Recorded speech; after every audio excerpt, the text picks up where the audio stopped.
Por favor, vamos constituir novamente a mesa, né? Desde já, sem mais formalidades. Eu gostaria de chamar para compor a mesa o nosso segundo palestrante, o Dr. Melhin Namen Chalub, por favor. Satisfação, por favor.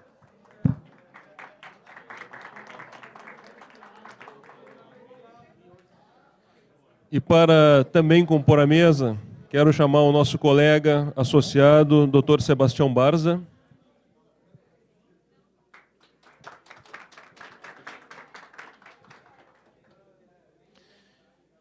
E o Dr. Mauro Rocha, do Jurídico São Paulo, que fez inclusive um excelente trabalho de sistematização dos índices da nossa revista de direito. Nós publicamos no site, né, esse índice remissivo que o Dr. Mauro Rocha fez a gentileza de organizar e disponibilizar.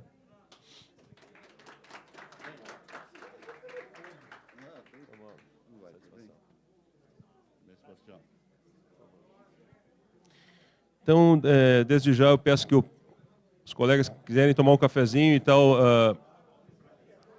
fechem a porta ali para a gente manter a acústica do ambiente, considerando que esse é um evento gravado, né, e as pessoas que estão à distância precisam realmente de uma qualidade de som ambiente aqui para poder acompanhar.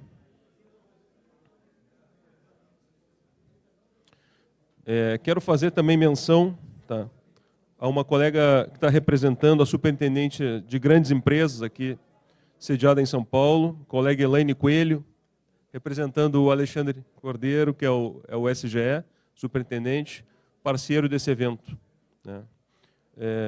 Então, desde já, até para a gente seguir o horário, está fluindo bastante bem os trabalhos, eu quero já, de antemão, apresentar o nosso ilustre palestrante, que vai tratar de um tema muito importante, que são os temas controversos em alienação fiduciária. É um tema que está, inclusive, crescendo de importância no trabalho de cada um dos advogados da Caixa. E aí nós achamos muito apropriado vir tratar desse tema aqui hoje, com uma pessoa altamente gabaritada para poder nos transmitir alguns conhecimentos.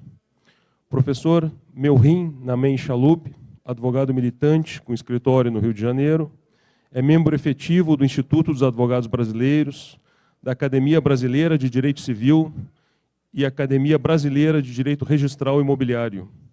Advogado, consultor, parecerista em direito privado, especialista em direito privado pela Faculdade de Direito da Universidade Federal Fluminense, autor do anteprojeto de lei do Sistema de Garantias Fiduciárias instituído pela Lei nº 9.514, de 1997, e do anteprojeto sobre a constituição de patrimônios de afetação dos acervos das incorporações imobiliárias, regulamentada pelos artigos 31A a 31F da Lei nº 4.591, de 1964, com a redação dada pelo artigo 53 da Lei nº 10.931, de 2004.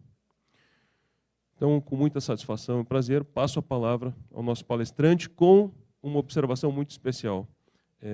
A sugestão da palestra foi feita pela nossa querida colega doutora Cacilda, e eu fiz o primeiro contato com o doutor Chalub, sem conhecê-lo, e fiquei impressionado com a receptividade, a fidalguia e a aceitação imediata do convite, e ainda mais depois, sabendo que hoje seria um dia muito especial para o doutor Chalub, que é o dia do seu aniversário. Então, peço uma salva de palmas para o nosso palestrante.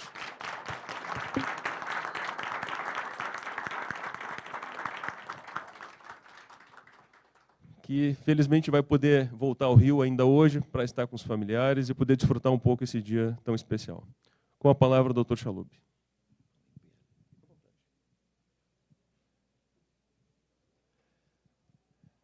Bom dia. Agradeço esse convite para participar, para iniciar o dia do meu aniversário com vocês, que para mim é uma alegria muito grande. Eu gosto muito do debate, gosto muito de estudar. Delore me conhece já há algum tempo. Nós estávamos lembrando ali de uma audiência que tive com o ministro Antônio Carlos Ferreira, e ele era assessor na ocasião. Levei-lhe uma das questões, que a gente leva sempre um memorial, enfim, estamos a todo momento nos tribunais levando memoriais e lutando pelo direito dos nossos clientes. E gosto muito disso. É uma das coisas que eu mais gosto de fazer na vida, é estudar e debater. E, para mim, aceitei prontamente, porque sei que estou dentro de um ambiente e dentro de colegas muito estudiosos, muito dedicados ao estudo da matéria específica, na qual eu atuo há muitos anos, há décadas, e sobre a qual venho escrevendo, divulgando e, enfim, debatendo pelo país afora. Neste caso aqui, especificamente, eu tenho certeza de uma coisa, e já comecei a comprovar isso nas conversas que tive um pouco antes com o Sebastião e com o Mauro ali. Eu vim mais aprender do que trazer inovações, novidades para vocês, ou explicações. E antes de começar, quando o Cássio falou ali sobre aquele limbo pelo qual passou o Código de Processo Civil, eu também tenho uma certa responsabilidade nisso aí, porque sugeri alguma coisinha lá para a comissão, mas eu juro para vocês que as sugestões que eu dei foi para ajustar apenas a terminologia do Código de Processo à terminologia do Código Civil, partindo do pressuposto, que foi como eu aprendi na faculdade 50 anos atrás, que o processo é um instrumento de realização do direito material. Bom, então foi nessa linha que eu fiz essa proposição. Mas não vou me alongar mais, trouxe para vocês aqui alguns aspectos, apenas alguns aspectos, e já fiquei preocupadíssimo com uma questão que o Sebastião me colocou aqui, que eu não soube responder. Então, já vou desde logo adiantando que eu não vou explicar nada, responder nada, dar posição alguma, porque foram tantas as inovações. Então, abruptamente, eu e Mauro, por exemplo, discutimos no lançamento do meu livro, lá no mês de agosto, né, aqui mesmo aqui em São Paulo, no Iguatemi, sobre algumas questões que ainda estão pendentes, né, Mauro? Ainda estão pendentes e ficarão por algum tempo, e é preciso que nós realizemos esse tipo de encontro com mais frequência, para que tragamos, cada um de nós, as questões que encontramos no foro, aquilo que o caso diz. Há pessoas que redigem leis e que não conhecem o foro, né? Não sabem entrar num gabinete do juiz. Eu tenho experiência pessoal disso, porque durante 10 anos eu deixei de frequentar o foro e fui chefe do jurídico do Unibanco, né? E, num belo dia, eu disse, gente, eu preciso voltar a advogar, eu preciso atuar mais. E aí voltei. Eu fiquei assustadíssimo, porque eu não sabia como me dirigir ao oficial de justiça, ao escrevente. Eu não sabia entrar num cartório, como é que eu devo falar, né?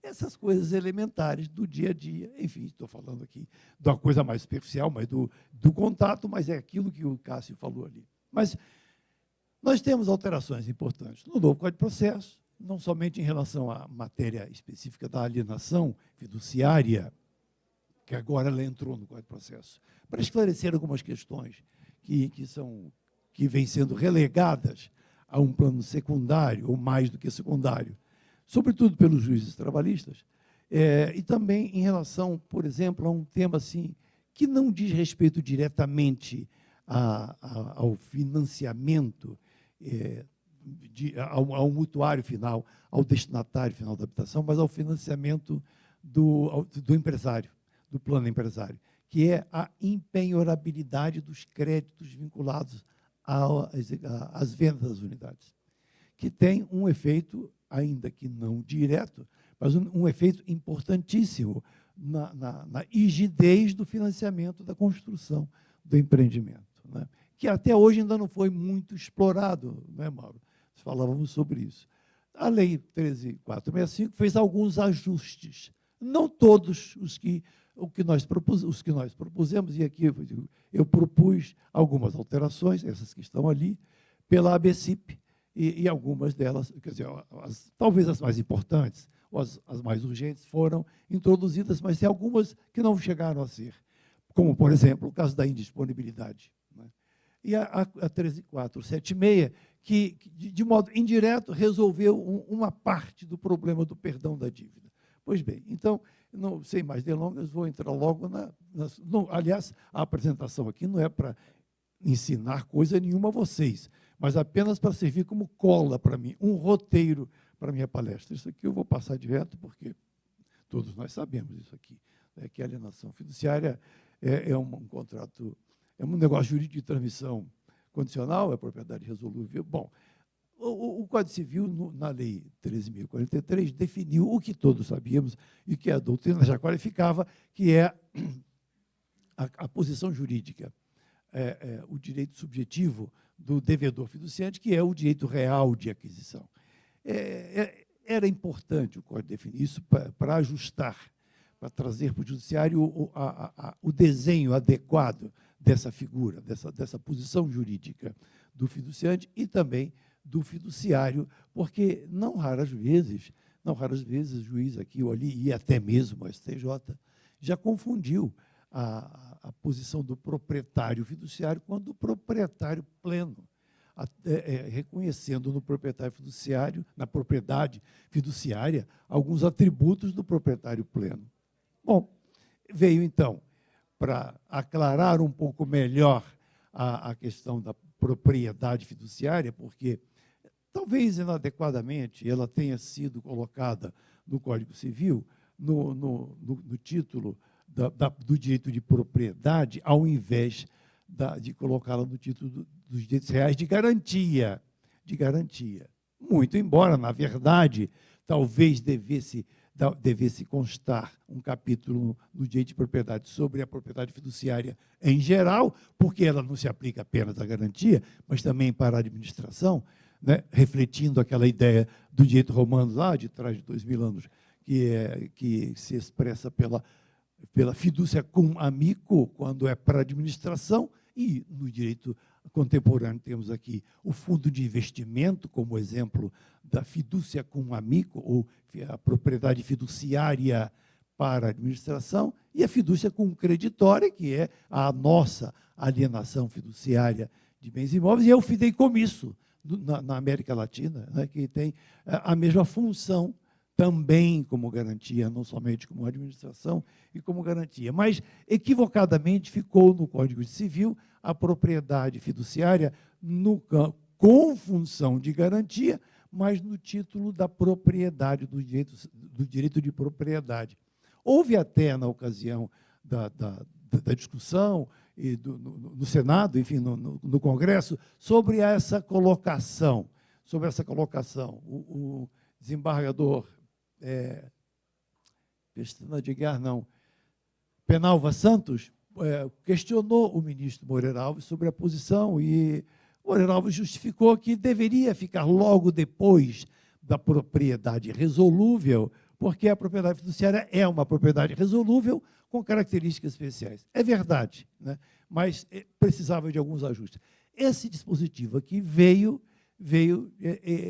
qualificar de maneira mais adequada aquela propriedade fiduciária, dizendo que, tanto de imóveis como imóveis, embora o artigo 1361 só trate de bens móveis infungíveis, acabou o Código Civil, aqueles artigos do Código Civil, servindo como normas gerais sobre a propriedade fiduciária, naturalmente prevalecendo as normas especiais naquilo que for incompatível, né? Naquilo que o Código Civil for incompatível com essas normas especiais, né? E uma definição importante, que, aliás, essa alteração aqui teve uma participação importantíssima da Caixa Econômica Federal, para definir que o credor fiduciário só se tornará responsável, eu não diria nem responsável, só se tornará sujeito passivo das obrigações tributárias e condominiais e demais obrigações propter rem em relação ao imóvel, depois que se tornar o proprietário pleno e for emitido na posse. Aqui há uma impropriedade, e aí já é uma questão que eu mesmo coloco, que é o seguinte: diz aqui a lei que ele passa a ser responsável a partir da emissão de posse. Eu creio que isso não vai ser, enfim, é uma matéria que pode suscitar discussão e, na verdade, vai acabar, penso eu, prevalecendo aquele princípio segundo o qual está lá no artigo 1345 do Código Civil, por exemplo, segundo o qual o adquirente responde pelos débitos pretéritos da unidade adquirida, e a consolidação da propriedade é uma aquisição da propriedade, de modo que acho que nós não vamos conseguir superar essa dificuldade em relação à execução fiduciária de imóveis que tenham débitos pretéritos de IPTU e de condomínio. Mas, de qualquer sorte, vem a definição, embora não seja em lei complementar tributária, mas é uma definição no Código Civil sobre o momento a partir do qual o credor fiduciário passa a poder ser qualificado como sujeito passivo e não responsável, sujeito passivo por essas obrigações. Bom, isso aqui é apenas uma questão que foi suscitada, que eu anotei aqui, tendo em vista um agravo de instrumento daqui de São Paulo, que considerou, me assustou isso aqui, que considerou inconstitucional a cobrança de TBI no ato da consolidação da propriedade. É recente isso, tem uns 2, 3 meses, se não me engano, né, Mauro? É recente isso.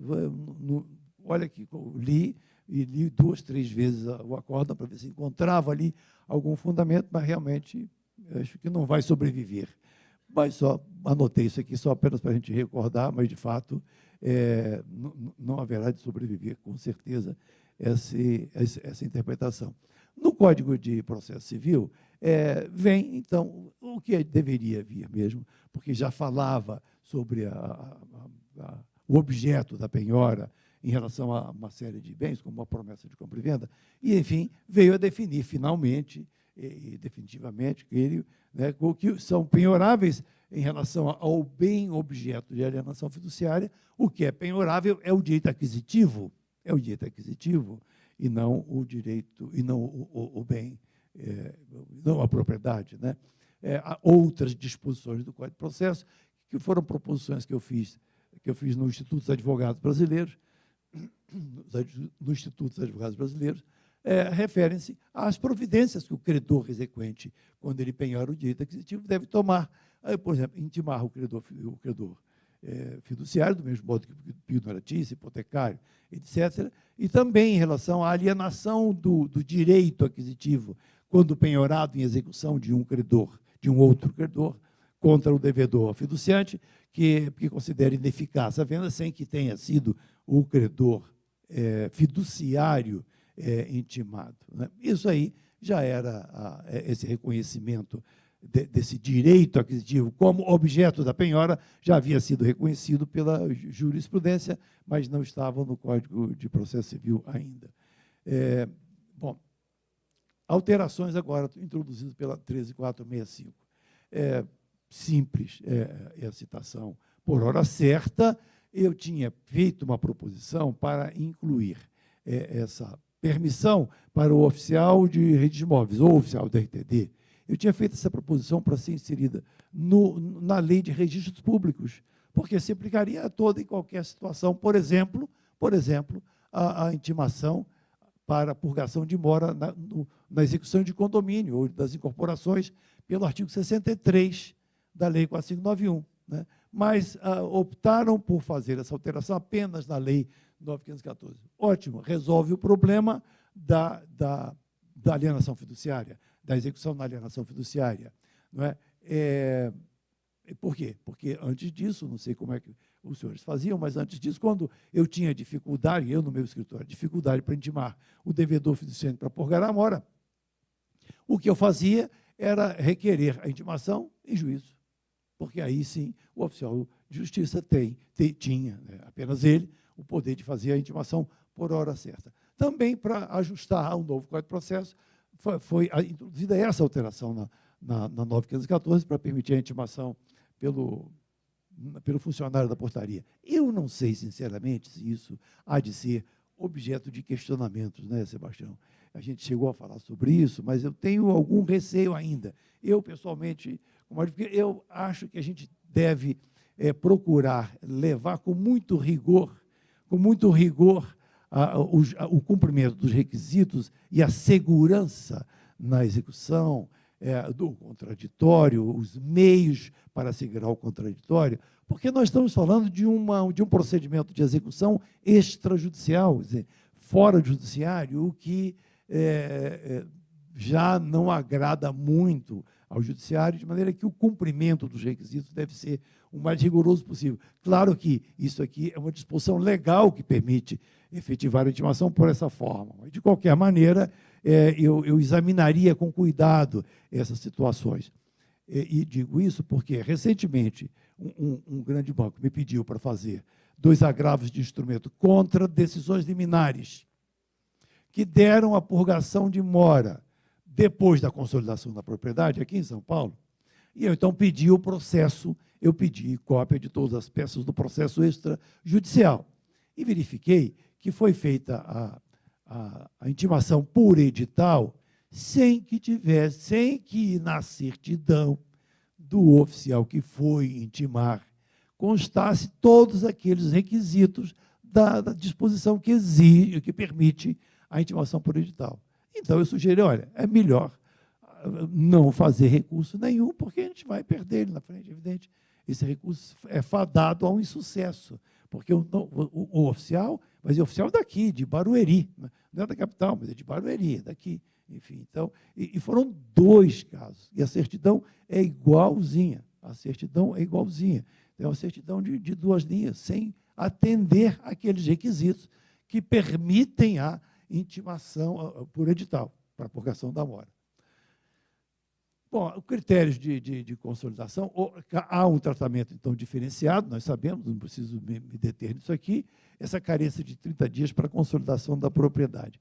Esse prazo adicional para a purgação de mora visa mitigar um pouco os efeitos dessa crise que nós estamos vivendo, né, que aumentou muito o número do inadimplemento, aumentou o percentual do inadimplemento, coisa que levou o STJ a adotar aquela decisão que estende o direito de purgar a mora até o auto de arrematação por aplicação subsidiária do Decreto-Lei 70, o que nós sabemos que é absolutamente incabível, absolutamente insustentável.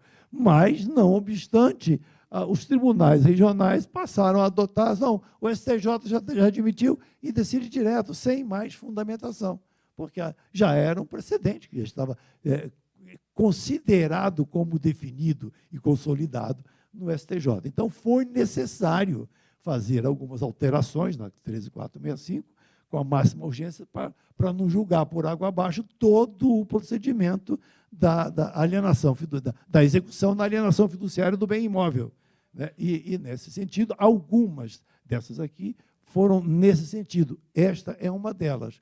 Ou seja, é preciso realmente mitigar um pouco os efeitos do procedimento de execução extrajudicial na alienação fiduciária, porque o prazo de 15 dias, com subsequente expropriação do direito aquisitivo do devedor, realmente é uma medida muito drástica e merecia essa, digamos, eu botei carência ali, mas talvez fosse moratória, uma mini moratória de mais 30 dias. E na verdade, há aqui alguns problemas que vocês verão. Diz a lei, eu não me lembro com precisão agora, mas que a verbação da consolidação será efetivada 30 dias após a expiração do prazo. Né? É uma coisa que, na prática, não dá para se realizar, né, Mauro? Como é que você vai fazer exatamente no 30º dia? Eu tenho um caso, logo em seguida apareceu um caso em que o devedor até procurou para purgar a mora, e eu fiquei com receio do meu cliente pagar, já haviam passado 28 dias, e eu fiquei com receio de autorizar o meu cliente a pagar o ITBI, que é um valor alto, né? Porque poderia ele chegar no 30º dia e purgar a mora. Se ele chegasse lá no 30º dia para purgar a mora, e eu tivesse pago o ITBI no 29º dia, para viabilizar a verbação no 30º dia, né, eu teria perdido aquele ITBI. Eu não poderia cobrar dele o ITBI. Eu vou poder cobrar do devedor o ITBI se ele vier a exercer o direito de preferência lá na frente. Aí, porque a lei prevê. Mas aqui não, porque ele tem o direito de pagar as parcelas vencidas até a averbação. E aí levanta-se uma outra questão. O que é a averbação? É o ato de averbação ou é o protocolo, a data do protocolo do pedido de averbação do requerimento de averbação. É verdade que o 1246 do Código de Processo dispõe que a eficácia do registro retroage à data da prenotação. Então, nós teríamos que a data da averbação seria a data da prenotação. A lei não esclarece isso, a lei gerou esse tipo de problema de interpretação. Não me perguntem qual é a solução, mas eu tenho uma tendência a crer que a data da prenotação será considerada a data da averbação. Mas é uma situação que carece de uma construção doutrinária, de uma construção interpretativa. Não é? É fundamentada, mas não basta ler a lei, é preciso construir nesse sentido. Assim, eu coloquei aqui coisa que vocês já sabem, né? Enfim, são várias as decisões do STJ, mas o interessante é observar que o fundamento, né, é estranhíssimo, né? O contrato não se extingue por força da consolidação. Ora, será que não se compreendeu que a consolidação é um ato de expropriação do direito do devedor? Não se compreendeu. Não se compreendeu ainda que a consolidação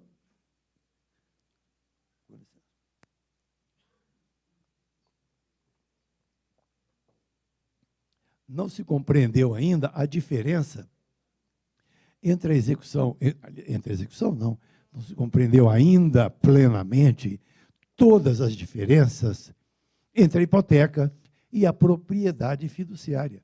Porque se tivesse compreendido, evidentemente que não sairia uma decisão dessa. Não sairia uma decisão dessa, né? Obviamente. Mas isso aqui vocês já conhecem, mas eu deixei aqui somente para, enfim, ilustrar um pouco mais. E mais do que isso, né? Não se transmite a propriedade com a consolidação. É o que consta de algumas dessas decisões do STJ e que vem sendo reproduzidas pelos tribunais regionais e estaduais. Bom, em relação a essa questão de aplicação subsidiária do Decreto-Lei 70 às execuções fiduciárias, a alteração que veio esclarecer é do parágrafo, do inciso 2 do artigo 39, que passou a dizer que as normas sobre o 70 se aplicam exclusivamente aos procedimentos de execução de créditos garantidos por hipoteca. Pergunto eu, precisa dizer isso? Precisa dizer isso? E aí, eu cheguei a ouvir, certa vez, quando tramitava o projeto de lei do patrimônio de afetação, eu participo de vez em quando com o IRIB, lá em Coimbra, de alguns seminários do Senor, lá em Coimbra. Você também já esteve lá, né, Mauro, com eles. E então, no jantar, conversando com alguns professores de Coimbra, eu falava sobre as impropriedades que se questionava aqui sobre o patrimônio de afetação. E aí um dos professores me disse assim, e vocês ainda contam piada de português. Quer dizer, é o caso disso aqui, né? Se a gente mostrar isso aqui para um português, ele vai dizer, e vocês ainda contam piada de português? Fala sério, né? Então, bom, uma coisa importante seria o valor do lance mínimo, né? Em matéria do valor do lance mínimo, a alteração que houve, que eu acho uma alteração importante, embora ela não resolva todos os problemas. Há um problema sério em relação a um problema sério que vocês da Caixa já enfrentaram, não na execução fiduciária, mas na execução hipotecária pela 5741, né? Que tem uma situação parecida com a nossa execução aqui. Qual é? É que o leilão, sendo negativo, o credor, lá na 5741, né, na execução judicial da 5741, sendo negativo, o credor adjudica pelo valor do saldo devedor. Essa é a regra lá. A Lei 9514 adotou essa regra, que é lá uma regra especial para a execução de crédito vinculada ao SFH, ou seja, para habitação. E a Lei 9514 adotou genericamente, quer dizer, pegou uma regra excepcional e transformou como regra geral na alienação fiduciária. E aí, então, você tem a execução extrajudicial, volto a dizer, que a gente precisa de olhar com mais cuidado e rigor a observância dos princípios gerais e dos requisitos. E aqui você tem você pode ter dificuldades e problemas com relação ao valor do imóvel oferecido no leilão. E mais do que isso, ter dificuldades em relação a enriquecimento sem causa do credor, né? Por uma série de razões, que não vale a pena esgotar aqui agora. Mas criou-se, então, uma regra pela qual se possibilita atualizar o valor para efeito de leilão por uma avaliação contemporânea à data do leilão, que é a avaliação da prefeitura para efeito de pagamento do ITBI. Isso realmente pode ser muito útil, e algumas prefeituras podem não avaliar adequadamente, mas, evidentemente, seriam algumas, porque, na maioria dos casos, as prefeituras dos grandes centros, onde se concentram a grande massa dos financiamentos imobiliários e habitacionais, sobretudo, né, avaliam realmente e avaliam com rigor. Então, há uma grande possibilidade de, cotejando-se, como diz a lei, cotejando-se o valor previsto pelas partes do contrato com o valor estabelecido pela prefeitura para efeito de cálculo do ITBI, contemporaneamente ao leilão, se optar por um ou outro, aquele que for maior. Então, é uma alteração que me parece importante, mas ainda não resolve plenamente a situação que eu tenho a impressão que deve tender para a adoção do Pacto Marciano. E acho eu que pelo menos foi com essa intenção que eu fiz essa proposição legislativa aqui. Acho eu que essa disposição aqui é a base para se construir uma regra de pacto marciano aqui em relação à alienação fiduciária. Por quê? Porque o pacto marciano, como sabemos, prevê ou contempla a avaliação do bem por um terceiro isento em relação à relação jurídica creditícia e exige o pagamento pelo credor da diferença entre o seu crédito e o valor do bem. Quer dizer, esse é um problema difícil de resolver, mas o primeiro passo para esse fim está aqui.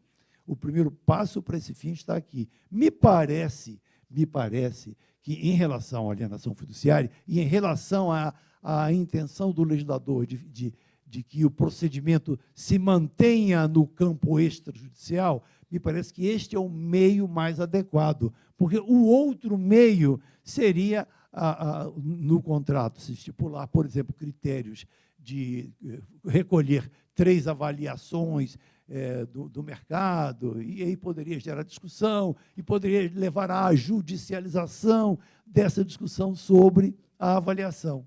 Quando você coloca nas mãos da prefeitura, quando você usa um dado da prefeitura, você está usando um dado de uma figura, de um ente isento em relação àquela relação jurídica creditícia. Essas são algumas das questões que eu estou suscitando aqui para discussão, não para hoje, mas, enfim, daqui para diante, né? O que agora nós estamos falando? Da indenização por benfeitorias. É uma questão que eu não desenvolvi aqui, mas sempre me preocupa um pouco isso aqui, em relação, por exemplo, ao financiamento de lote de terreno com alienação fiduciária. É uma questão a ser muito bem pensada, muito bem considerada quando se vai financiar, quando se vai elaborar o contrato, quando se vai administrar o contrato, porque você não pode desconhecer as, entre aspas, benfeitorias, na verdade, as cessões que se põem sobre um terreno comprado com alienação fiduciária.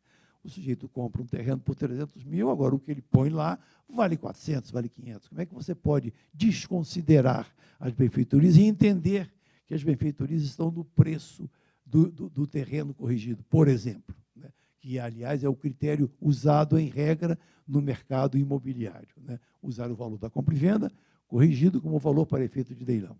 Aqui é diferente. Nesse caso de loteamento, de lote, por exemplo, tem que ser diferente, né? Não pode ser igual. Sim, outra alteração influenciada pela jurisprudência do STJ é a intimação para o leilão. Já vinha se consolidando, aliás, já estava consolidado, também por aplicação subsidiária do Decreto-Lei 70. E eu acho que, neste caso, até comportaria aplicação subsidiária, né, porque não interferiria na natureza da figura da propriedade fiduciária, mas sim no procedimento sem efeito, sem nenhum efeito colateral negativo sobre a função daquela garantia, os efeitos daquela garantia. É a intimação para o leilão. Por que agora foi criada essa necessidade de intimação? Não é nem de intimação, é de ser comunicado ao devedor. E comunicado ao devedor a data do leilão, mediante correspondência dirigida aos endereços constantes do contrato, inclusive ao endereço eletrônico. E tem como precedente legislativo, à disposição desses termos, a disposição do Decreto-Lei 911, que prevê que a notificação ao devedor fiduciante do bem móvel para efeito de purgação da mora pode ser feita mediante carta, simples carta, dirigida ao endereço constante do contrato. Então, adotou-se nessa comunicação aqui ao devedor, comunicação das datas do leilão, o mesmo critério utilizado já no Decreto de 911 para a alienação fiduciária do bem móvel infungível. E ela é justificada também, não somente pela jurisprudência do STJ, mas, sobretudo, pela criação desse direito de preferência ao devedor. Então, para que ele possa exercer o direito de preferência criado pela lei, direito de preferência de readquirir o imóvel pelo valor do saldo devedor até o segundo leilão, ou seja, depois da consolidação, agora vem a lei dizer, né, para colocar no trilho, ou tentar colocar no trilho, o entendimento da jurisprudência do STJ, dos tribunais em geral, na sequência do STJ, que, após a consolidação, não há purga de mora, mas sim pagamento da integralidade da dívida. Coisa que, eu volto um pouco atrás, um certo acórdão do STJ deu a entender no voto do relator. Quando ele fala, en passant, que, bom, nesse caso, quando o devedor, até o auto leilão efetivo pagamento, ele, na verdade, vai realizar uma nova operação. Coisa que, aliás, também em duas decisões aqui da Vara de Registros Públicos, das duas varas de São Paulo, foi decidido nessa mesma linha, ou seja, é necessário realizar uma nova operação. Que nova operação é essa? É uma nova aquisição, porque ele foi expropriado lá do seu direito aquisitivo antes do leilão, e aqui, então, quando passado esse momento, ele tem que readquirir. Então, parece que, pelo menos no nosso entendimento, parece que essa inovação legislativa veio sanar esse problema da purga de mora. Existem alguns processos ainda em andamento. E os tribunais ainda vêm antes da vigência da lei. Alguns até posteriormente, mas poucos. Né? Acredito que a jurisprudência vai ajustar o seu rumo diante dessa questão aqui, que, aliás, foi essa questão que você levantou, né, Sebastião? Essa é uma das questões que o Sebastião já tinha levantado antes para mim, e eu vou querer aprender com vocês. Bom, então, olha só, não tem a ver agora com a 9.514, mas voltando ao Código de Processo. É uma norma que já existia no artigo 50 da Lei 10.931 para os financiamentos imobiliários em geral. Mas agora ela entrou no Código de Processo Civil, ou seja, aliás, já tinha entrado um pouco antes do novo Código, numa lei, não me lembro de que ano, mas de uns 4, 5 anos atrás, o pagamento do incontroverso, que não tem dado efeito prático, me parece. É muito difícil colocar isso em prática. Até porque eu me lembro, quando se discutiu isso lá na lei, lá em 2004, quando da discussão do anteprojeto que gerou a lei, do projeto que gerou a lei 10.931, discutiu se havia proposições, uma proposição de uma outra pessoa, no sentido de que a lei dissesse qual deveria ser o valor mínimo. A lei dispondo isso. Alguém disse assim, bom, a gente deve colocar na lei que deve pagar, no mínimo, o principal. Na ocasião, eu até fui contra. Eu disse, não é preciso, porque se o devedor tem que discriminar na inicial o que é incontrovérsia e o que é controvertido, já está discriminado. Mas, efetivamente, o devedor discrimina isso e vai lá, põe incontroverso, R$2. E o juiz aceita. Né? É isso que acontece na prática. Então, já passei a repensar e talvez acreditando que devesse haver uma nova alteração legislativa para dizer aquilo que lá em 2004, eu não me lembro quem foi, eu acho que foi um diretor do Itaú que tinha sugerido isso. Olha, vamos colocar que ele tem que pagar no mínimo o principal. E talvez valesse a pena. Por que você é uma questão boa para discutir aqui? Será que não valeria a pena fazer o valor do principal dividido pelo restante do prazo, quer dizer, pelo prazo remanescente? Poderia ser. Né? Eu até, neste momento da proposição da 13465, mandei essa proposição para a BCIP, né? Mas não vingou. Como não vingou também a da indisponibilidade, que eu mandei para lá e que eu acho que eu coloquei aqui. Quanto tempo eu tenho, Álvaro? Ainda tem meia hora? Ah, bom, então que bom, porque aí a gente vai discutir bastante. Eu acho que estou quase terminando. Bom, essa aqui é outra questão.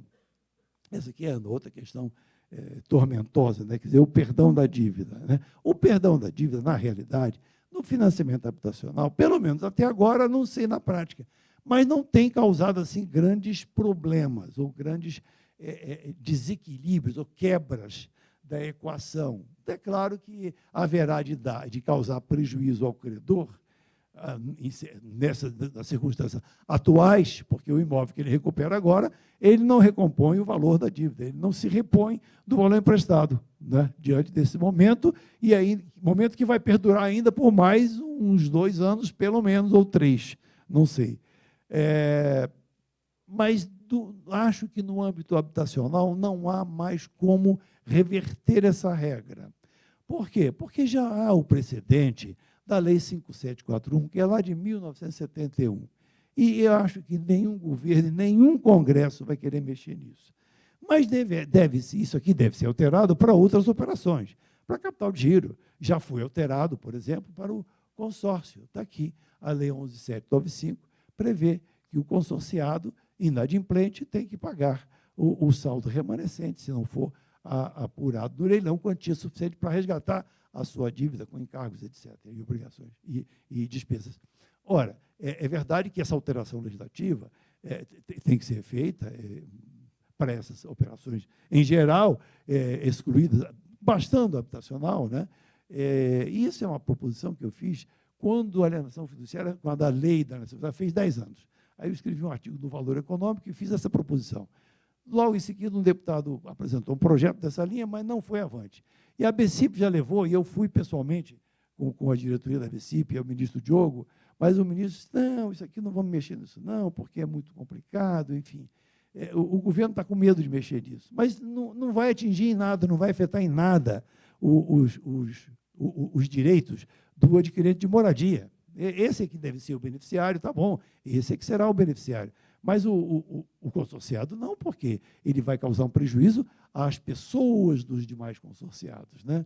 E também as operações comerciais. E agora, então, e para suprir essa falta, veio a Lei 13.476, que, ao invés de pura e simplesmente criar um pequeno parágrafo na 9.514, dispondo que todos os demais negócios de financiamento, operações de crédito, que não sejam destinadas à habitação, o devedor fica obrigado a pagar o saldo remanescente. Tem que fazer uma alteraçãozinha na lei pequena.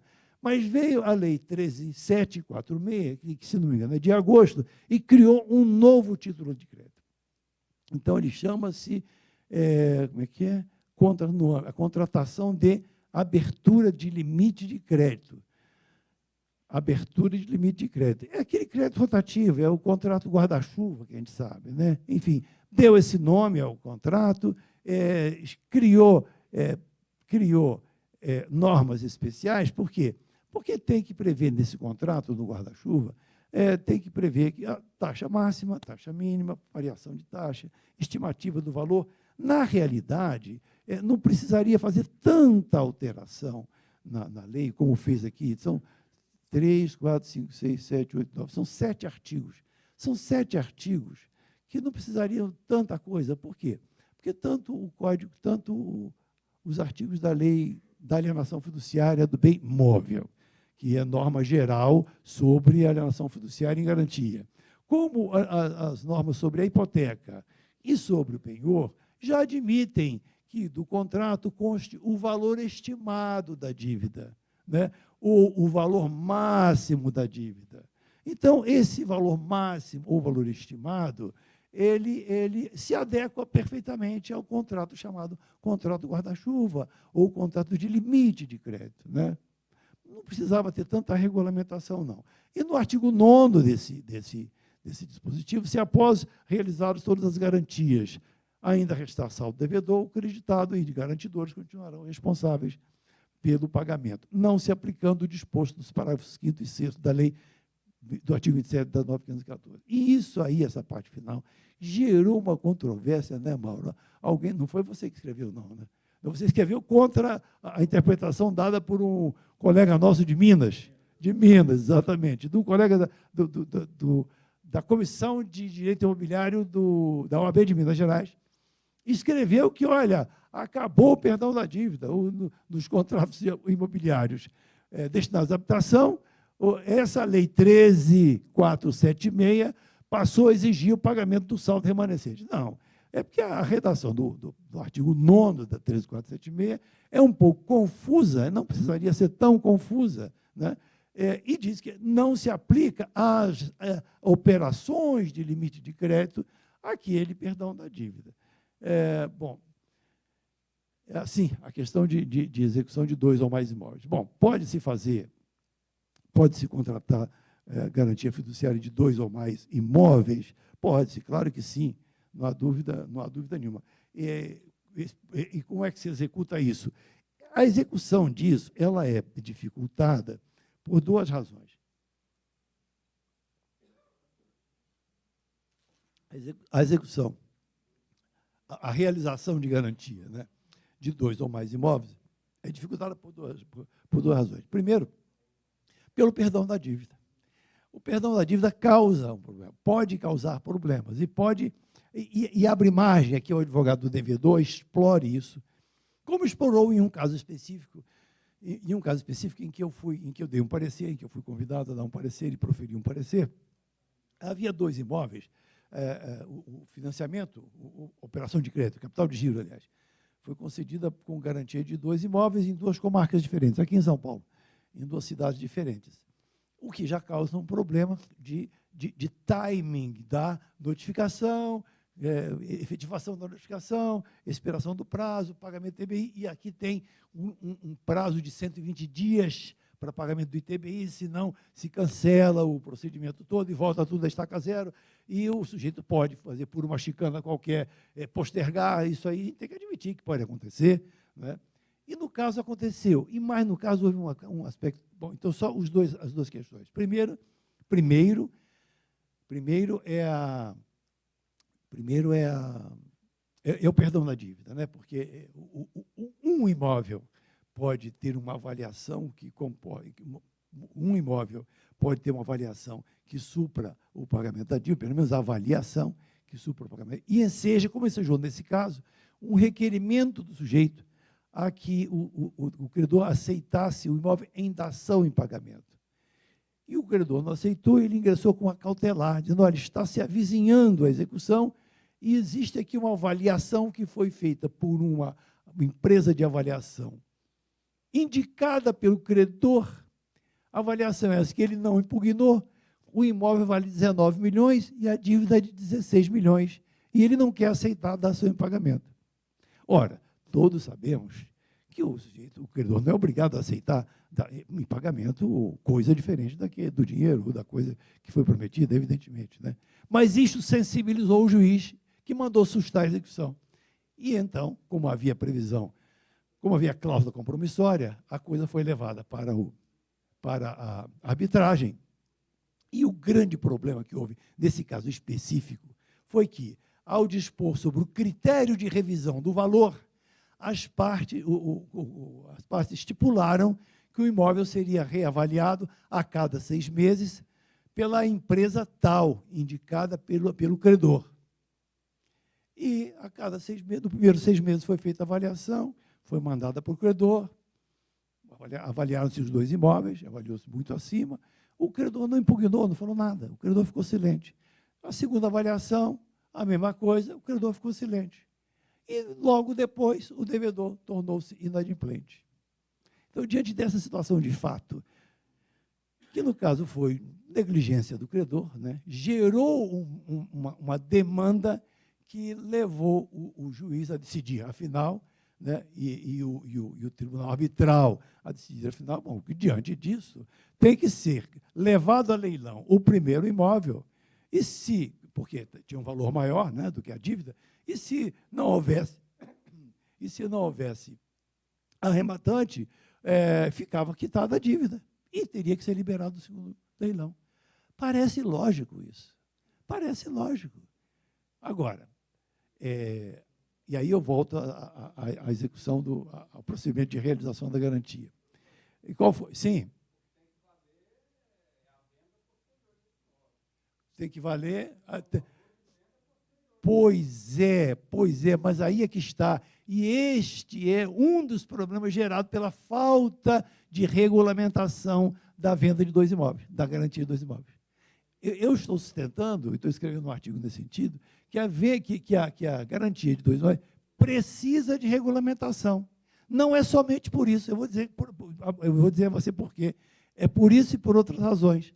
A primeira razão, antes dessa aí, bom, o que eu sustento? E eu escrevi isso na nova edição do livro. Aliás, eu ia fazer aqui o lançamento da 4ª edição do livro Incorporação Imobiliária, pela Gen Forense, e a 5ª edição do livro Alienação Fiduciária, Negócio Fiduciário, também pela Gen Forense, mas não foi possível fazer por razões lógicas, logísticas, sei lá o que, estratégicas, comerciais do hotel, que não permite fazer lançamento comercial aqui, né? Aqui a revista de vocês é diferente, né? O caso seria pela editora, e aí o hotel não permite, tá bom, não permite. Mas, de qualquer maneira, eu vou mostrar aqui no final um cupom, a editora ofereceu um desconto de 20%, e tem aqui um cupom indicando lá o código, vocês conseguem comprar pela internet, e eles entregam rapidamente com aquele desconto que está lá. Vou mostrar para vocês aqui. Então, eu sustento nesse livro, agora, nessa edição agora, que, nesse caso aqui, aplica-se subsidiariamente a regra do CPC. Que regra do CPC? Que não fala especificamente isso, mas é uma regra que, por analogia, caberia perfeitamente aqui. O 899 do CPC prevê, artigo 2.6, não, é 292, não, eu acho que eu escrevi aqui o número errado do artigo do CPC. Se alguém tiver aí o CPC, pode conferir para mim se é o artigo 262 ou se é o artigo 899. Tem uma disposição do CPC, tá, o Delore está procurando ali, que dispõe o seguinte, que a arrematação será suspensa quando se alcançar valor suficiente para pagar a dívida. É aquilo ali que você falou em outros termos, né, na fase inicial aqui. Olha, leva o primeiro imóvel, se alcançar o valor, alcançar mesmo, quer dizer, se vender, né, se houver venda em valor que supra o crédito e as despesas da execução, suspende-se a arrematação, suspende-se o leilão. É isso que dispõe. Não é isso, Delore? Hein? 899, desculpe, está escrito errado aqui. Não é isso que dispõe, Delore? Você pode dizer?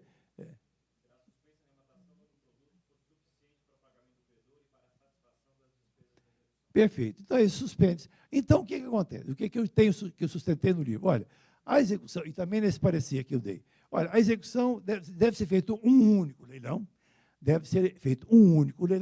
no qual os imóveis devem ser ofertados sucessivamente, suspendendo-se a execução nos termos do 899, tão logo alcançado o valor suficiente para pagar a dívida e pagar as despesas da execução. Muito bem. Mas, independente disto, a gente tem que alterar o artigo sobre o perdão da dívida, ou acrescer mais uma disposição ali em relação a isso, para dispor sobre a consolidação da propriedade. Por quê? Imagine vocês que haja três imóveis, Qual é o procedimento? E aí voltamos à diferença entre a penhora, porque o 899 está tratando de penhora. Então, quando eu faço uma penhora, eu não expropriei ainda, mas quando eu faço a consolidação, antes do leilão, eu já expropriei. E para expropriar, eu estou tendo uma despesa de TBI e de averbação da consolidação. Não é? E, muito bem, eu então tenho 3 imóveis, levei os 3 imóveis a leilão, fiz ofertas sucessivas, no primeiro não alcancei, no segundo alcancei. E então eu vou fazer o quê? Eu vou ter que devolver o terceiro ao devedor fiduciante. Mas eu já paguei a transmissão e já paguei a averbação da consolidação da propriedade, um custo elevado. Como é que eu transfiro isso para o devedor fiduciante? Mediante uma revenda, que comporta uma transmissão e aí não é nem averbação, e aí um registro, que é muito mais caro do que uma averbação. Então, essa particularidade precisa ser regulada por causa da conformação peculiar da garantia fiduciária, na qual a expropriação antecede o leilão. Eu fiz isso aqui é uma proposição, não vou me deter nela, porque eu já falei sobre ela, ou seja, é uma proposição legislativa que eu já tinha feito para a BCIP já mais de uma vez, já há mais de 10 anos, que é de simplesmente criar mais um parágrafo para dizer que não se aplicam os parágrafos do perdão da dívida a tudo que não for habitacional. Ponto. É só isso. Né? É só isso. E com essa regulação peculiar, por exemplo, para o caso de 2 ou mais imóveis, que isso é necessário e não foi atendido pela 13476. Né? 2 ou mais imóveis, meu irmão, já tinha falado sobre isso. Problema sério é o controle do preço vil e a questão do pacto parciano. Né? Na prática, eu não sei como é que vocês têm adotado, mas eu percebo que, na prática, quando se anuncia um leilão, quando se anuncia para o leilão, se coloca que o segundo leilão, o valor superior, o valor só será aceito se for superior a 50% da avaliação, como mínimo para a arrematação, visando afastar o risco de impugnação por preço vil. Eu tenho a impressão que isso afasta, mas não definitivamente e não plenamente. Por quê? Porque me vem à cabeça uma decisão, da qual tomei conhecimento um tempo atrás, num caso da Caixa Econômica, em que... Como? Num caso de vocês mesmos. Eu não me lembro de onde, mas uma decisão do TRF de algum lugar, de alguma região, segundo a qual a Caixa que tinha adjudicado pela 5741, um imóvel hipotecado a ela, tinha adjudicado o imóvel 574 pela 574 por R$50 mil, que seja. E um ano e meio depois vendeu por R$150 mil, foi obrigada a entregar ao antigo mutuário, devedor do mutuário, a diferença. Não sei se com descontando, certamente mandando descontar depreciação, impostos que pagou, etc. Mas isso é uma ação intentada pelo devedor hipotecário depois de adjudicado seu imóvel. Isso está coerente com o princípio do pacto parciano. Isso está coerente, em tese, com a norma do Código de Processo, que autoriza a adjudicação desde que o credor o credor exequente pague ao devedor executado a diferença entre o valor do seu crédito e o valor da avaliação do bem. Então, essa é uma coisa que preocupa. Não vim aqui trazer soluções, não, mas é uma coisa que a gente tem que refletir bem, porque, de fato, nós precisamos buscar um mecanismo de compensação coerente com os princípios gerais da execução, para que não enfrentemos problemas mais tarde e criemos aí um passivo oculto incalculável. Essa decisão, não me lembro, se alguém se lembrar aqui, por favor, me diga aí. Essa decisão, no caso da Caixa Econômica, que um ano ou um ano e pouco depois foi obrigada a pagar a diferença do preço pelo qual ela revendeu, que é aquela hipótese que você falou lá, não é isso? Em relação aos dois imóveis, isso pode estar criando um passivo oculto. Não sei. Mas este é um precedente que já existe. Bom, meus amigos, eu acho que eu fiz aqui uma proposição, uma revisional, deixa eu ver aqui, restituição. Bom, a jurisprudência do STJ, em relação à prevalência do artigo 27 da Lei 9.514, que manda restituir o saldo eventual do leilão e somente o saldo eventual, parece que já está se consolidando no STJ, que já tem confirmando que, sendo a 9.514 uma lei especial, e o artigo 27 prevendo critério de devolução ao devedor do que eventualmente sobejar, essa lei especial, por ser lei especial, prevalece sobre o artigo 53 do Código do Consumidor, isso diante de ações intentadas por devedores e devedores fiduciantes. Então, não há restituição das quantias pagas. Em relação a... Bom, não é o caso. Assim, e em relação à indisponibilidade, eu tinha feito uma proposição nesse sentido, que também não passou. Qual é a minha proposição? É acrescentar ao artigo 1364 do Código Civil uma disposição segundo a qual a existência de direitos reais, como, aliás, consta nas normas da Corregedoria aqui de São Paulo, não é, Mauro? Eu acho que consta nessa linha, o Flauzulino me passou, e eu redigi essa proposição exatamente na linha do que consta aqui da coisa, não plenamente, né? Mas que não, a existência de ônus reais, e no caso seria, né, da propriedade fiduciária, não obsta a consolidação da propriedade no patrimônio do credor e nem a venda, subrogando-se àquele credor que é o beneficiário da indisponibilidade no produto da venda, no produto eventualmente destinado ao devedor fiduciante, ao antigo devedor fiduciante. Foi essa a proposição que eu fiz para 13.465, mas que o governo não acolheu. Meus amigos, essas são as questões, além de muitas outras mais, que eu selecionei para trazer para a nossa discussão aqui, e, assim, está aqui o que são os meus dois livros, né?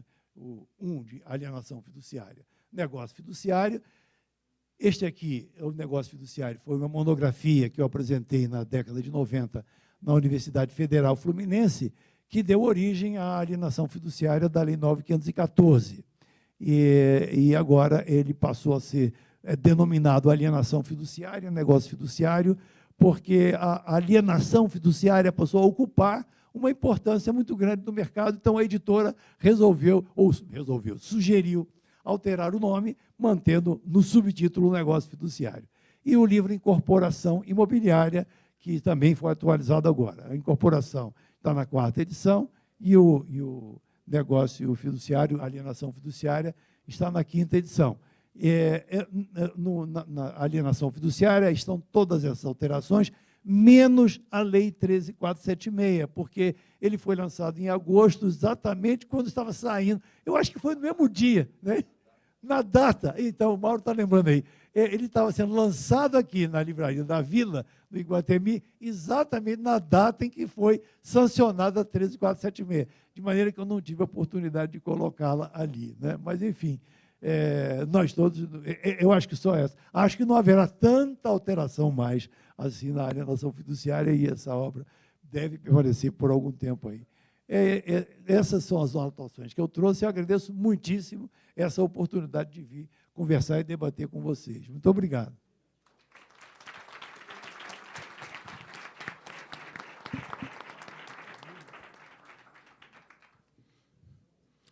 Agradecendo ao professor Chalub, tenho certeza que as suas duas obras serão muito úteis aos colegas, em especial aqueles que atuam em questões relacionadas com alienação fiduciária. E desde já passo a palavra aos demais membros da mesa, doutor Barza, doutor Mauro. Doutor Mauro. Bom dia a todos. Lembrando o código do cupom ali, né, para os 20%, olha lá, Chalub. não esquecer. Bom, doutor Charles, eu fiz algumas anotações aqui, mas evidentemente não vou poder levantar todas. Inclusive, nós passamos essa semana em Brasília, discutindo lá numa comissão temática exatamente as questões da alienação fiduciária, entre outras, né? O senhor falou do Pacto Marciano, e eu trouxe isso à Lei 13.476, né? O que me incomoda na Lei 13.476 é que ela elimina o chamado perdão da dívida nas operações de crédito rotativo, mas ela não resolve a questão da liquidação dos valores, não é? Porque se esse imóvel não for vendido em segundo leilão, ele será incorporado ao patrimônio do credor. E por que valor será incorporado isso? Como é que será apurada essa diferença entre o valor da dívida e o valor da liquidação? Não há meios, né? Talvez o Pacto Marciano seja a solução para essa questão. Bom, uma outra questão que eu queria chamar a atenção, e essa foi a que foi mais discutida lá em Brasília essa semana, sobre o artigo 66, parágrafo 6º da Lei 13.465, né, que trata da execução extrajudicial dos contratos de Minha Casa Minha Vida. Tá? Lá no parágrafo 6º ele diz assim: nos condomínios edilícios ou outras espécies de conjuntos imobiliários com controle de acesso, a intimação de que trata esse artigo poderá ser feita ao funcionário da portaria responsável pelo recebimento da correspondência. A princípio, dá a entender que é a transcrição daquele mesmo parágrafo do CPC e da 9.541. No entanto, lá se refere ao parágrafo 3º, ou seja, seria a intimação de comunicação ao devedor da presença do intimante, né? do notificador. E, nesse caso aqui, ela faz menção ao artigo, ou seja, seria a intimação já efetiva. Ou seja, a intimação do devedor seria feita na pessoa do porteiro. Né? Esse foi o entendimento que foi, de alguma forma, considerado unânime nessa discussão durante a semana. Tá? Unânime com a minha abstenção, evidentemente, que eu não concordei muito com isso. Eu gostaria que o senhor dissesse alguma coisa sobre isso.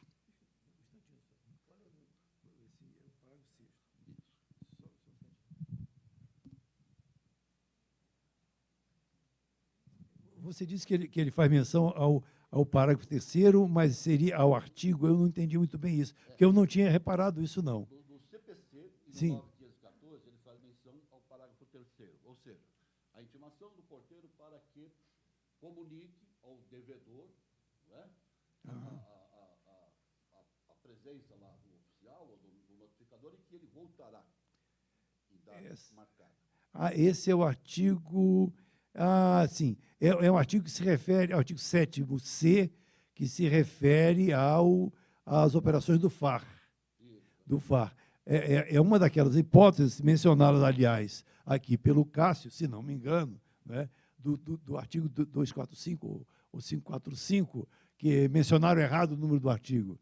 É uma dessas impropriedades que surgiram pela velocidade ou pela pressa com que foi feita a norma. E eu acho que ou se constrói, ou se... Não sei, não participei da discussão e confesso a você, Mauro, que eu não tinha me debruçado sobre esse artigo, sobre esse dispositivo especificamente. Mas eu não sei se uma construção interpretativa seria suficiente para solucionar a dúvida. Eu creio que sim. Isso aí comportaria uma interpretação sistemática, considerando, eu acho que basicamente, a ideia geral extraída do Código de Processo. Não é? Creio que se resolveria tomando-se como base para essa interpretação sistemática a ideia do Código de Processo, o propósito do Código de Processo de acelerar, simplificar e evitar chicana do devedor, que esse é o propósito, né? Basicamente. facilitar a comunicação, o procedimento, a efetivação, a efetividade da execução, com atenção basicamente ao Código de Processo e também à norma do artigo 27, com o parágrafo da 9.514 também.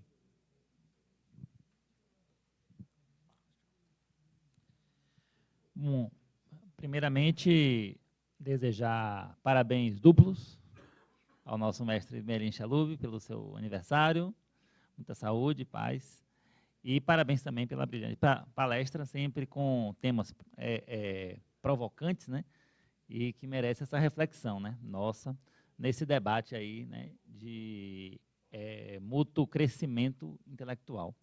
Nesse sentido, eu só queria marcar aqui 2 pontos, justamente para a gente aprofundar as reflexões daqui para frente.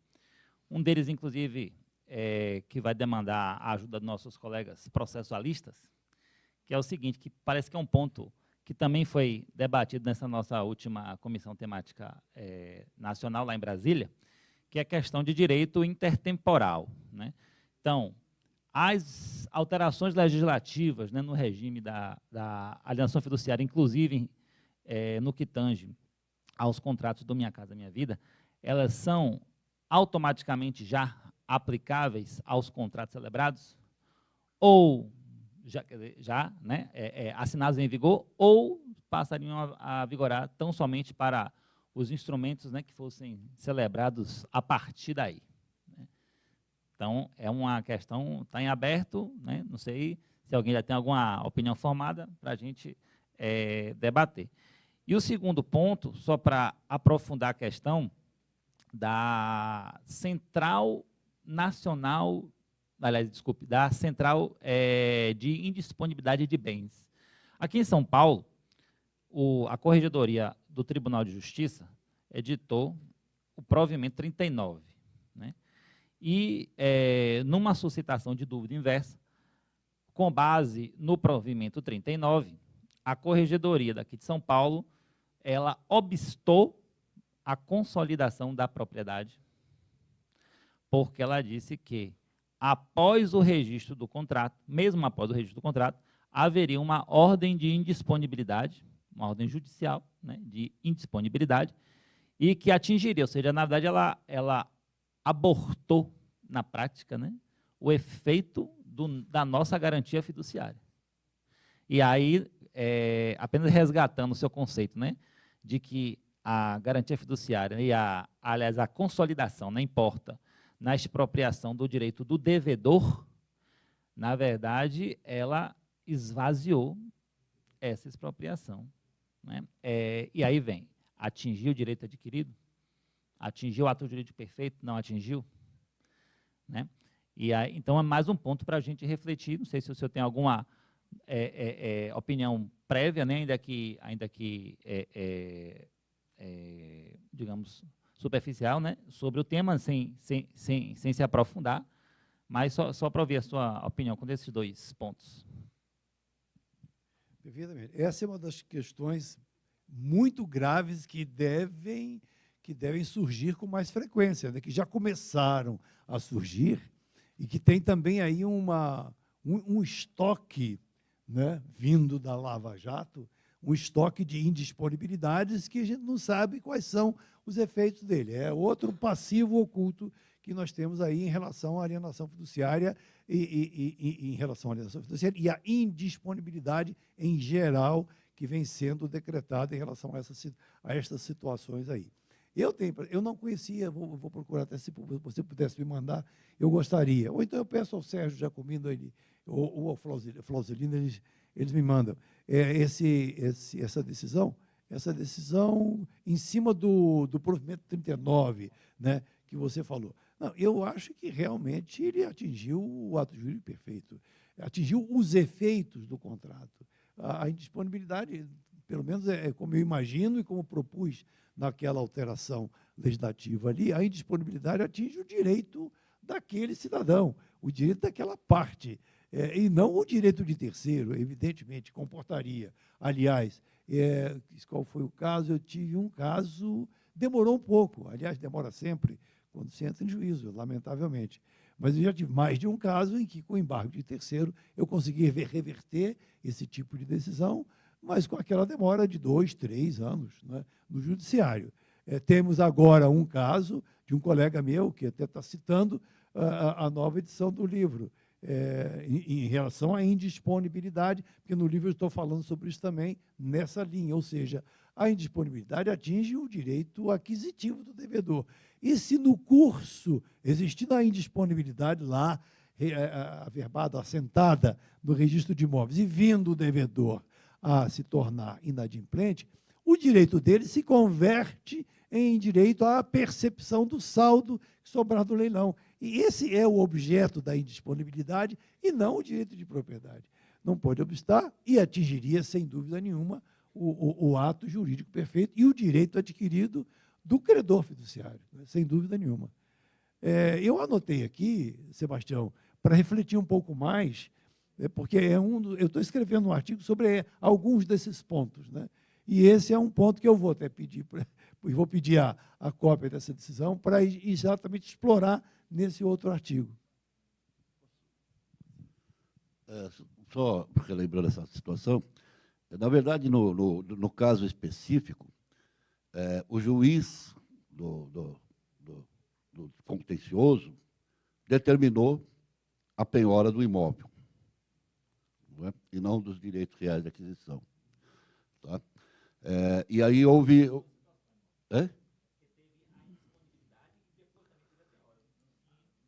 Tá, não, mas nesse caso aqui da Tânia Mara, o juiz do contencioso mandou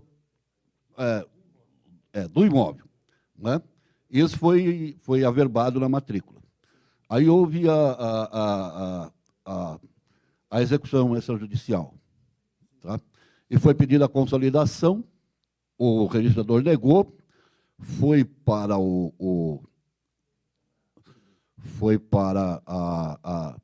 a primeira vara dos registros públicos, e a Tânia Mara decidiu o seguinte, que ela não poderia reformar a sentença, ela não poderia administrativamente reformar. Então, ela disse assim, então fica negado o registro e que se resolva lá com o juiz, né, de origem. Mas o que nós temos sentido mais ultimamente não é a questão do vendedor, é a questão do comprador. Não é? Isso que tem se avolumado mais. Porque nós não temos como fazer as pesquisas na central na hora da contratação. Então, nós contratamos o mútuo e a alienação fiduciária, mandamos a registro e nós temos enfrentado algumas situações. Em alguns casos, o registrador faz o registro da compra e venda e se nega a fazer da alienação fiduciária porque o comprador está com indisponibilidade. Em outros casos, quando ele é mais bonzinho, ele devolve tudo, fala, ó, resolvam antes. Não é? E num terceiro caso, ele faz o registro tanto da compra e venda como da alienação fiduciária e faz a averbação da indisponibilidade posterior. Não é? Nos dois casos, nós ficamos com a nossa garantia prejudicada. Não é? E nós não vemos como resolver isso, porque não temos acesso à central, e o registrador só faz a pesquisa do vendedor, ele não faz do comprador na hora do registro. Não é? Aí eu te pergunto, Mauro, os notários têm acesso à central? Os notários têm acesso à central. Então, dirão os notários, né? Bom, então passem a fazer a alienação fiduciária por escritura pública. Né? Quer dizer, esse é um problema realmente difícil de solucionar, e eu não sei se a BCIP tem buscado, e a BCIP ou os demais órgãos do setor, tem buscado alterar ou buscar o direito à faculdade de informação na central. Isso tem sido feito ou não? Tem sido buscado? Porque essa realmente é a saída. É você além, quer dizer, porque a cada dia se complica mais a atividade de um modo geral, e então, a partir daí, a gente passa a ter a necessidade de buscar essa informação também, né? No juízo trabalhista, na central de disponibilidade, que é uma coisa, eu pensei, sinceramente, eu não me lembrava disso, eu pensei que isso já estava superado, mas não, esse é um problema grave que ainda subsiste. Só para completar, para a gente ter um quadro, né, dessa situação, vou apenas dizer aqui um trecho, né, o trecho final da decisão do juiz assessor da Corregedoria, acho que é Suarai, né, Servone de Oliveira, né?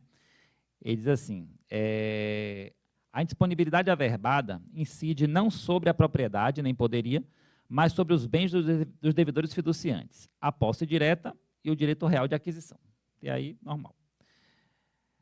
Aí ele começa a se dizer, né? A consolidação da propriedade, se averbada, faria extinguir os direitos dos devedores fiduciários.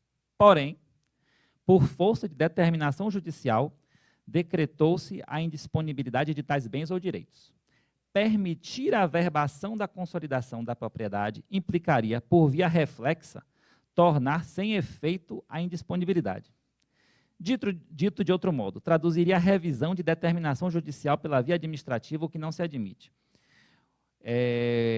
Aí diz assim, né, que é preciso dessa maneira que, antes de averbar a consolidação, o recorrente promova o levantamento das constrições perante os juízes de onde elas partiram. Por fim, anote-se que a penhora, ao contrário da indisponibilidade, não obsta a consolidação. Então, ele faz uma distinção.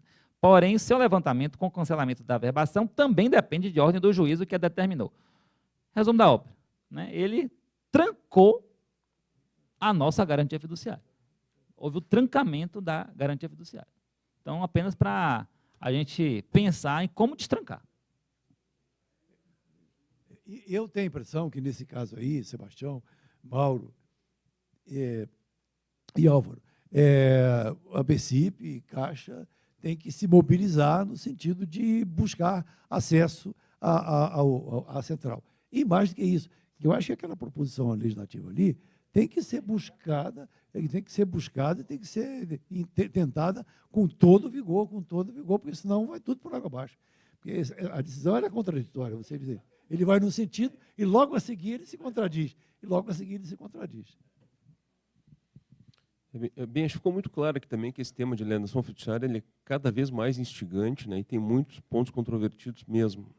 Eu até quero novamente convidar o nosso segundo palestrante a também nos obsequiar com um artigo para a próxima edição da Revista de Direito sobre o tema. Acho que vai enriquecer ainda mais a nossa obra semestral, que vai ser lançada agora, no lado de fora da sala, aqui no foyer, né, com uma sessão de autógrafos, coquetel de lançamento, né.